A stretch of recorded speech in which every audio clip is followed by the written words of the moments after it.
23만 원인가 있었어요. 누가 만들었냐에 따라 안 팔립니다. 이게 아니면 상위권에 올라가 있는.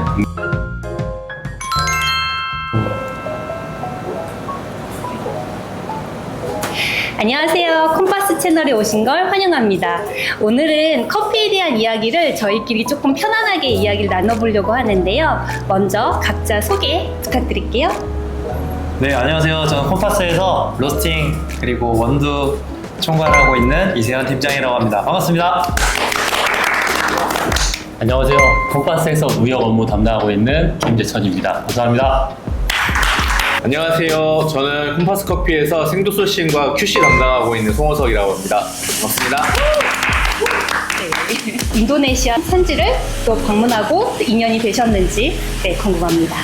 저희가 처음에 커피를 시작했던 곳이 일단 가장 가까운 커피 산지여서 인도네시아 갔던 것 같아요. 아내랑 처음에 이제 여행을 하면서 커피를 배우기 시작했는데 거기가 이제 뉴질랜드 호주였거든요. 그러다 보니까 제일 가까운 커피 산지를 가야겠다. 커피 산지에 가는데 어떻게 가야 되는지 몰라가지고 무작정 이제 발리 커피 산지를 가게 됐고, 발리에서 저희가 한 2-3주 정도 머무르다가 이제 수마트라. 저도 그 당시에는 인도네시아 커피는 수마트라라고 할 생각이 있어서 맞아요. 수마트라 여행 비행기를 끊고 그냥 우연히 가던 길이었어요. 목적지는 정해져 있지 않았고요. 비행기에서 우연히 만났었던 어떤 한 분이랑 이야기를 나누게 됐는데 거기를 뭐하러 가시냐고 물어보더라고요. 그래서 처음에는 저희가 이제 코이카 단원인 줄 알았어요. 왜냐면 한국 사람들이 이렇게 오는 그런 지역은 잘 아니라고 하더라고요. 네. 관광지가 아니니까. 네, 그래서 이야기를 하다 보니까 커피 산지를 간다고 하는데 이 물정을 몰라도 너무 모르는 거예요. 그래서 그 도시에 도착하면 이분한테 꼭 연락은 해보고 가라 라고 하셔가지고 제가 처음 연락드렸던 분이 그 선생님이었어요. 네, 지금 이제 그 당시에 이제 한국에서 오는 예비 바이어나 커피 투어객들이 있어가지고 그 팀에 조인해가지고 같이 올라갈 수 있었는데 그게 비용이 없으면 안 되잖아요. 근데 제 기억에는 아직도 그 와이프랑 저랑 둘이 합쳐가지고 통장 잔고가 23만 원인가 있었어요. 끝나서 그분들이 이제 저희를 이제 한국 식당에 데려가서 밥을 먹여주시면서 그래서 뭐 가실 거예요? 안 가실 거예요? 물어보시는데 차마 돈이 없다는 얘기를 못하겠더라고요. 그 와중에. 그래서 우물쭈물하니까 그냥 오라고. 네. 그다음에 저희가 이제 도시에서 뭐 하루에 2-3만 원 정도 하는 가장 그냥 저렴한 숙소에서 묵고 있었는데 그냥 방 빼서 자기네 숙소 와서 숙박비라도 좀 아끼면서 있으면서 커피 투어 진행할 때 같이 와서 산지를 한번 보라고. 그래서 처음 갔었던 농장이 이제 지금 저희가 커피를 수입하고 있는 아바타라 농장이었어요. 아바타라 네. 농장. 인도네시아 커피 하면은 예전에는 퀄리티가 낮은 커피? 약간 그런 인식이 있었어요. 네, 근데 제가 여기 콤파스에서 커피를 마셔보고 이렇게 인도네시아 커피가 훌륭하다고 진짜 깜짝 놀랐었거든요. 인도네시아 커피의 그 생두가 조금 독특하게 생겼거든요. 좀 다른 커피랑 달라요. 왜 그런지 좀 말씀해 주실 수 있을까요?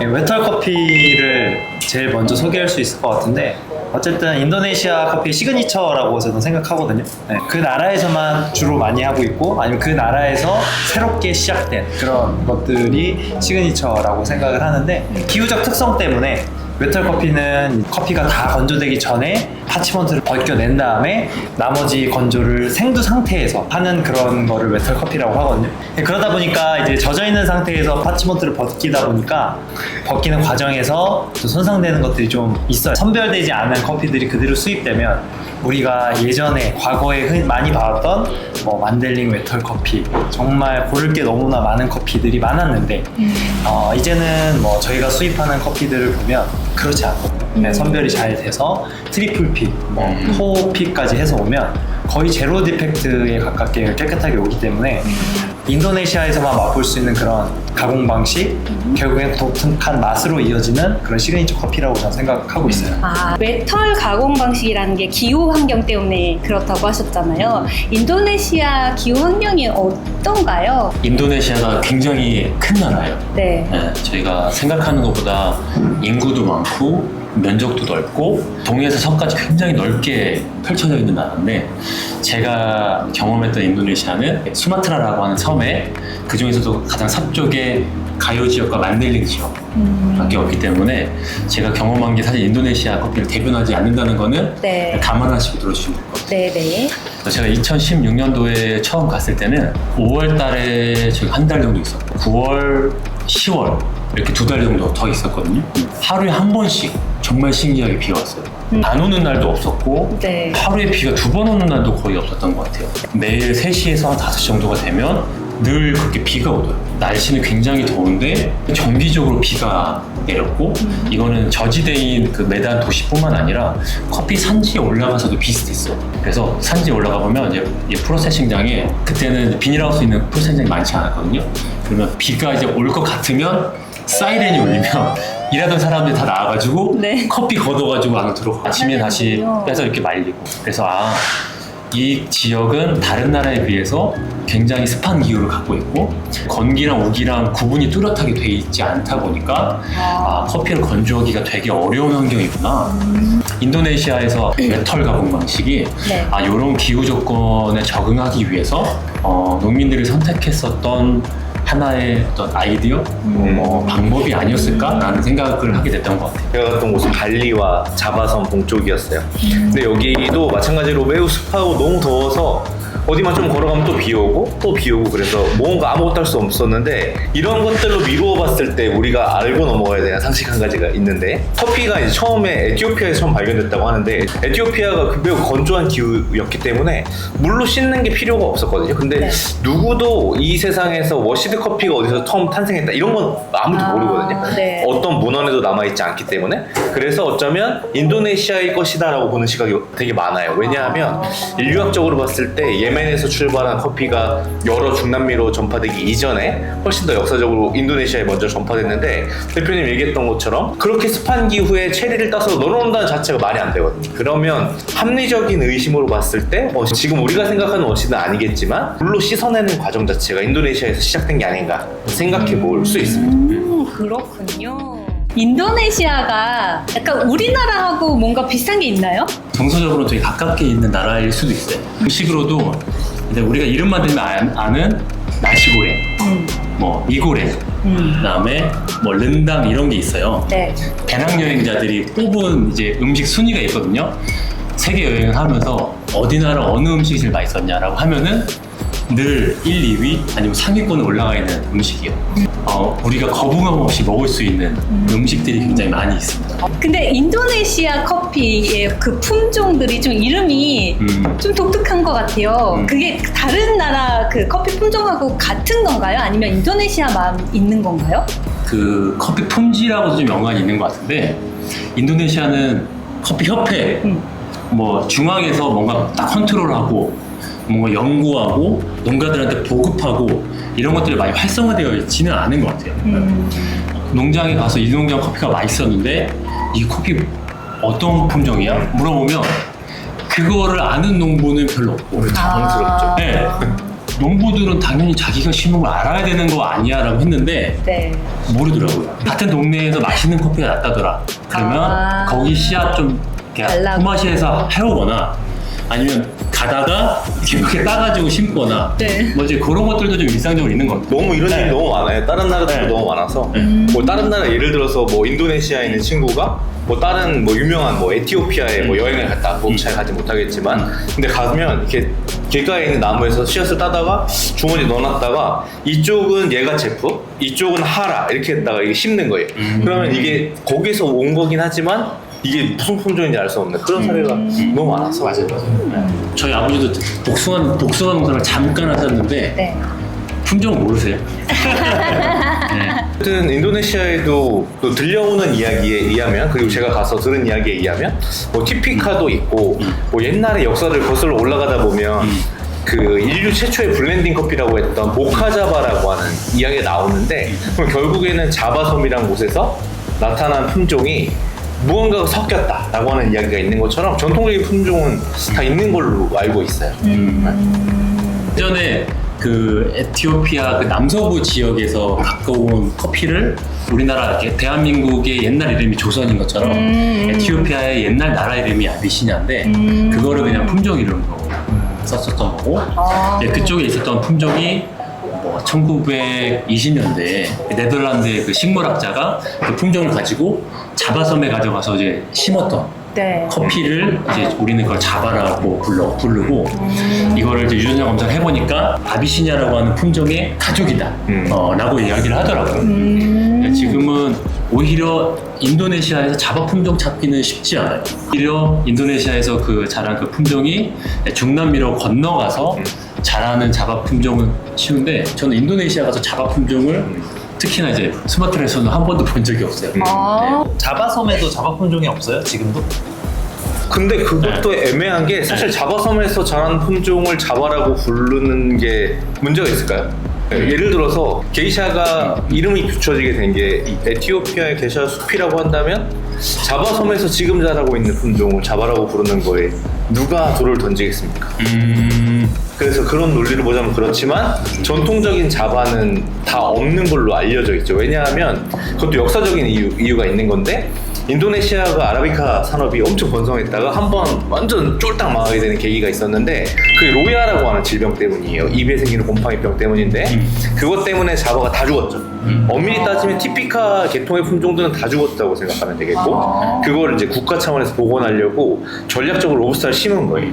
HDT라고 하는 품종이 유래가 되어서 그걸 기반으로 이제 커피 산업이 재건됐던 게 인도네시아의 기반이라고 생각하시면 됩니다.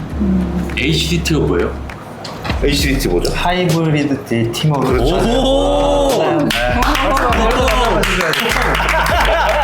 어쨌든 로부스타의 어떤 유전적인 정보를 좀 많이 갖고 있는 품종 맞나요? HDT는 아라비카랑 로부스타랑 짠 만나서 탄생한 1세대 품종이라고 생각하시면 됩니다. 근데 요거의 탄생과 함께 품종 개량의 이제 역사가 판도가 달라졌던 그런 품종이죠.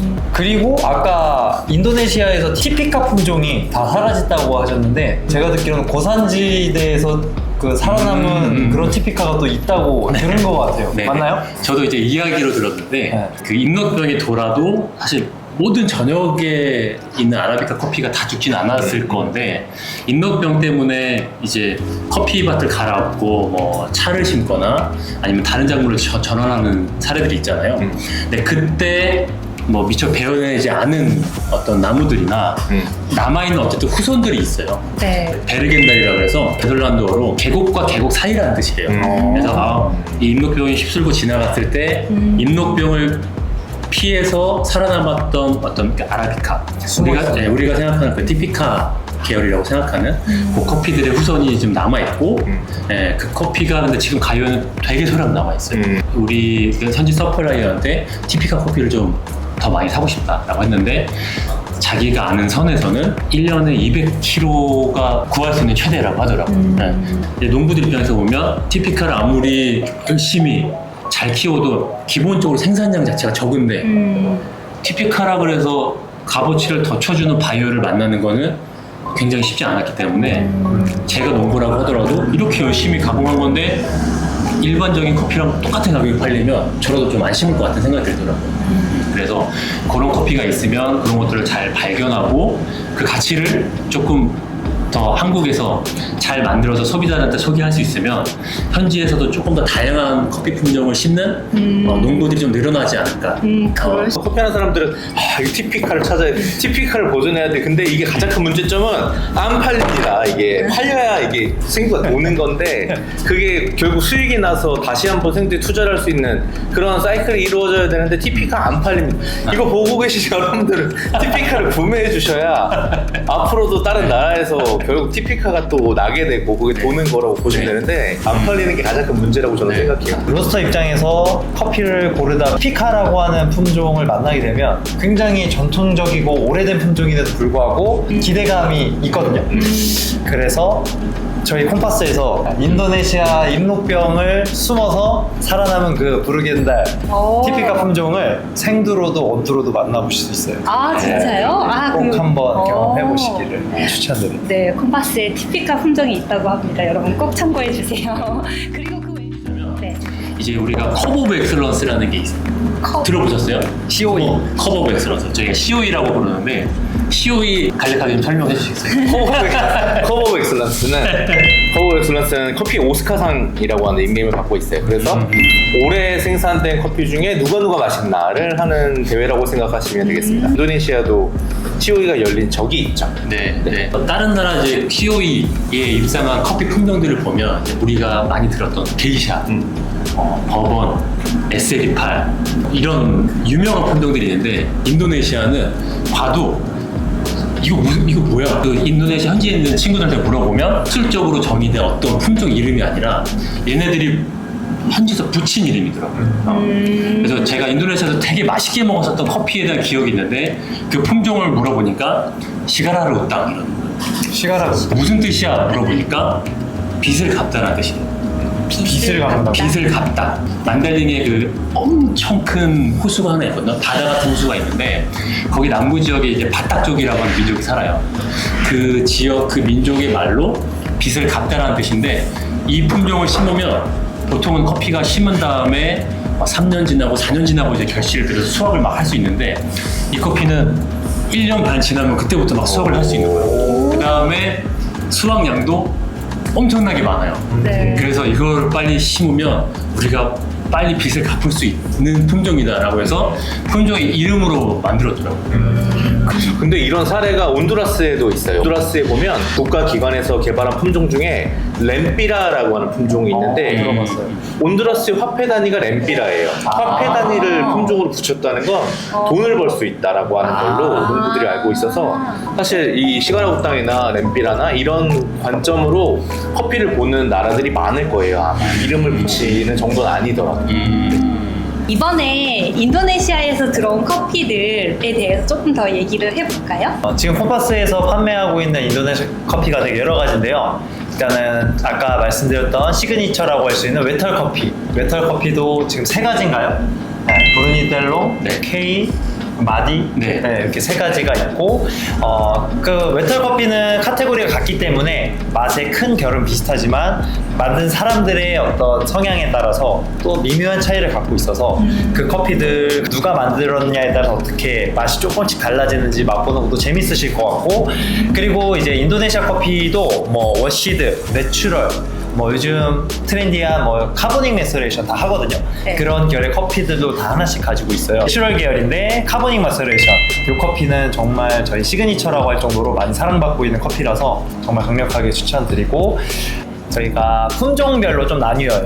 품종 있고 싱글 버라이어티 품종도 부르겐달, 티피카 그리고 아비시니아 그렇게 품종들도 있어서 눈 감고 인도네시아 커피라고 안 하고 맛보여드리면 뭐 에티오피아 커피냐 뭐 콜롬비아 커피냐 이런 식으로 사람들이 많이 생각지도 전혀, 못한 그런 네. 맛들이 나와요. 다양한 프로세싱별로 한번 경험해 보시는 게 좋을 것 같아요. 분명히 아마 선입견이 있으신 분이라고 하면 깨질 것 같아요. 네, 로스터로서 네. 이 인도네시아 커피를 어떻게 볶아야겠다. 사실 하나의 팁이라고 하는 건 없고 로스팅이라고 하는 건 결국 이 커피가 가지고 있는 맛과 그 생두가 갖고 있는 물리적 특성들을 고려해서 로스팅해야 되는데 맞아요. 전통적인 웨터를 기준으로 말씀드리면 웨터 커피는 일단 수분율이 아라비카 생두 중에서 가장 높은 편에 속하거든요. 또 밀도도 높아요. 네. 그래서 다른 에티오피아나 콜롬비아 일반 워시드 커피를 볶으시다가 웨털 인도네시아 커피를 볶으면 로스팅이 너무 늘어져요. 맞아요. 커피가 너무 안 익어요. 이런 경험들을 많이 하실 텐데 생각보다 되게 열이 안 네. 들어가더라고요. 맞아요.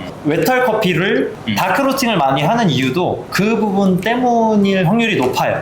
네, 수분이 많이 들어있기 때문에 강하게 로스팅 하더라도 탈 수 있는 어떤 부분들에 대해서 보호할 수 있는 수분이 많이 있기 때문에 강하게 로스팅 하는데 굉장히 유리한 커피고 반면에 난이도가 조금 있지만 라이트 로스팅을 하더라도 조금 유니크한 다른 일반 워시드 커피에서 느낄 수 없는 그런 맛들을 또 느낄 수 있거든요. 건조를 확실하게 해주지 않으면 언더 디벨롭이 날 확률이 높아요. 열풍을 충분히 이용해주고 시간적으로 충분히 화학 반응을 잘 일으킨다면 일반 워시드에서는 또 느낄 수 없는 그런 고유의 라이트 로스팅 커피를 맛볼 수 있습니다. 사실 생두 상태만 딱 보더라도 뭐 남다르잖아요. 다른 나라의 생두에서 볼 수 없는 컬러를 지니고 있기 때문에 네. 옥색을 좀 그렇죠. 맞아요, 옥색 맞아요. 같다고 하죠. 네. 근데 네. 보통 이제 아라비카 커피들보다는 네. 그래도 수분율이 약간 높은 건 맞거든요. 네. 그리고 저희가 그 커피를 10%, 9%, 8%까지 건조해봤을 때 색깔이 어두워지고 살짝 우리가 알고 있는 커피콩의 색깔로 변해가는 건 맞긴 해요. 네네. 근데 우리가 생각했던 것만큼 수분 함량이 이제 그렇게 높지는 않고 그 인도네시아에서 많이 하는 그 가공 방식 때문에 커피콩의 색깔이 이제 다른 커피랑은 조금 다르게 들어오는 경향이 있는 것 같아요. 어쨌든 네. 뭐 수분을 잘 활용해서 로스팅하는 게 필요한데 그래도 성공했을 때의 쾌감은 다른 콩보다 높지 않나 네. 라고 생각을 해봐요. 우리가 보통 이제 커피 그 납품할 때는 에스프레소 블렌딩 커피를 제일 많이 생각하잖아요. 네.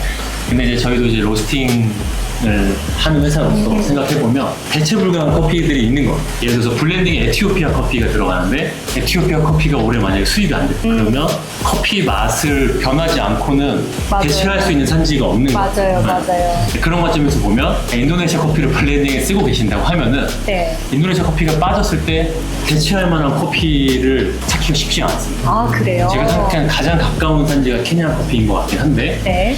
대체할 수 없는 그 인도네시아 커피만의 매력이 있는 것 같아요. 강배전을 했을 때까지도 버텨주는 커피, 거기에서 나오는 그 특유의 맛이 있고, 근데 이제 에스프레소 블렌딩을 생각하면 수급이 잘 안정적으로 들어와야 되는데 네. 한국에 들어왔을 때 인도네시아 커피들이 가장 어려웠던 게 들어올 거예요 라고 하고 안 들어왔던 사례들이 너무나 많아서 아. 저희도 판매하기가 어려웠어요. 네. 그래서 저희가 많은 양의 커피를 판매할 수 있는 회사는 아니지만 꾸준하게 쉬지 않고 저희가 지금 소개하고 있는 커피들은 이제 그렇기 때문에 에스프레소 블렌딩에 안 넣으셨던 분들 계시면 한 번쯤 꼭 넣어서 테스트 한번 해보셨으면 좋겠고 만약에 내가 좋아하는 커피 로스터리에서 인도네시아 커피를 이제 에스프레소의 재료로 쓴다 라고 하시면 그 맛을 한번 느껴보시면 더 좋을 것 같다는 생각도 들었습니다. 저희 또 안 한 얘기 중에 하나는 만델링이에요. 많은 사람들이 인도네시아 커피 얘기하면 만델링부터 떠오르시는데 만델링은 과연 뭔가요? 정답은 저도 모르겠어요. 사실 저도 모르겠고 지금 이제 통상적으로 어쨌든 사람들이 부르는 만델링 지역이 있잖아요. 그 메단이라고 하는 도시를 기준으로 메단의 이제 서쪽은 가요. 그다음에 메단의 이제 동쪽은 주로 이제 저희가 만델링이라고 부르는데, 근데 이제 그게 부족의 이름에서 기인했다고 저는 들었거든요. 현지에서 물어보면 뭐 경기도, 강원도, 뭐 경상도까지를 만델링이라고 부르고 있는데 탄지 가서 물어보니까 사실 경기도는 만델링은 아니야 이렇게 얘기하더라고요. 그래서 토바우수의 약간 북서쪽 지역은 만델링이라고 사실 자기들이 부르진 않는다고 하더라고요. 네. 저희는 통칭해서 토바우수를 기준으로 해서 나는 굉장히 넓은 그 산지 자체를 만델링이라고 부르고 그게 어떻게 보면 고유명사가 돼 있거든요. 그래서 인터넷에 인도네시아 만델링 커피라고 쳐서 딱 들어가 보시면 네. 커피 상세 정보들이 나오잖아요. 네. 그러면 이름부터가 가요 만델링 웨톨 지원 이렇게 표현된 데가 되게 많고요. 그 다음에 이름은 만델링인데 커피 생산 지역을 보면 아체, 뭐 가요 이렇게 된 데가 되게 많아요. 그래서 한국 소비자들한테 원체 만델링이라는 그 이름이- 단어 자체가 네. 각인되어 있기 때문에 어느 산지에서 난 커피든지 다 만델링으로 팔고 만델링으로 이름을 올려야 검색이 돼요. 네. 그런 좀 씁쓸한 게 있어요. 진짜 만델링의 정체는 네. 아무도 모릅니다. 아, 뭐 역사적인 이야기를 토대로 봤을 때 그냥 부족 이름에서 기인한 게 맞고 그 사람들이 살던 지역이 아주 좁은 곳이었는데 여기에서 나왔던 커피가 너무 탁월했던 것 같아요. 그래서 여기에 있는 것들이 너무 좋았기 때문에 그 인근 지역 모두를 만델링으로 부르게 되는 상황이 되지 않았을까라고 추정하는 게 가장 정설인 것 같아요. 브랜드화 된 거네요. 그죠? 그렇죠. 그래서 인도네시아 이퀄 만델링, 에티오피아는 예가체프 이렇게 된 것처럼 네. 뭐 만델링이라는 게 이제 하나의 브랜드로서 작용을 하고 있는 게 아닌가 생각을 해봅니다. 저 옛날에 만델링 커피 되게 맛있게 먹었던 적 기억나요? 네. 네. 시티깔랑? 시리깔라. 네. 네. 맞아요. 호박엿 같은 네. 그런 맛이 났어요. 진짜로 근데 좋은 인도네시아에서 느껴지는 시더가 저는 제일 좋은 것 같아요. 네. 너무 매력적인 숲의 향이랄까요? 지금 저희 웨털 커피 라이트 로팅해서 드셔보시면 네, 굉장히 진하게 느끼실 수 있고 또 다크하게 드셔도 은은하게 아주 매력이 있는 인도네시아 커피네요. 네. 앞으로 콤파스에서 다양한 인도네시아 커피를 맛보실 수 있는 기회가 많이 있으니까요. 꼭 많이 좀 찾아주시고 관심 가져주시기 바랍니다. 우리 다음에 저희 부장님께서 또 볼리비아랑 페루에 다녀오실 거거든요. 네. 네. 한 3주 정도 가는데 네. 사실 인도네시아 전공이 대표님이라면 저는 페루랑 볼리비아는 제 전공이거든요. 그래서 이번에 페루 10번째고 볼리비아는 7번째, 8번째 정도 돼서 네. 뭐 이제 뭐 가서 어디 봐야 하는지 뭘 봐야 되는지 이런 것들이 있는데 여러분들한테 또 제가 숨겨놨던 여러 가지 재미난 것들이랑 뭐 맛있는 것들이나 혹은 뭐 보여드릴 만한 여러 가지 것들을 잘 준비해서 올 생각입니다. 페루와 볼리비아의 또 특별한 커피 이야기 다음번에 들려드리도록 하겠습니다. 우리 다음에 페루와 볼리비아 커피에 대해서 조금 더 재밌게 또 이야기 나눠보도록 하겠습니다. 네, 긴 시간 시청해주셔서 감사합니다. 감사합니다. 감사합니다. 감사합니다.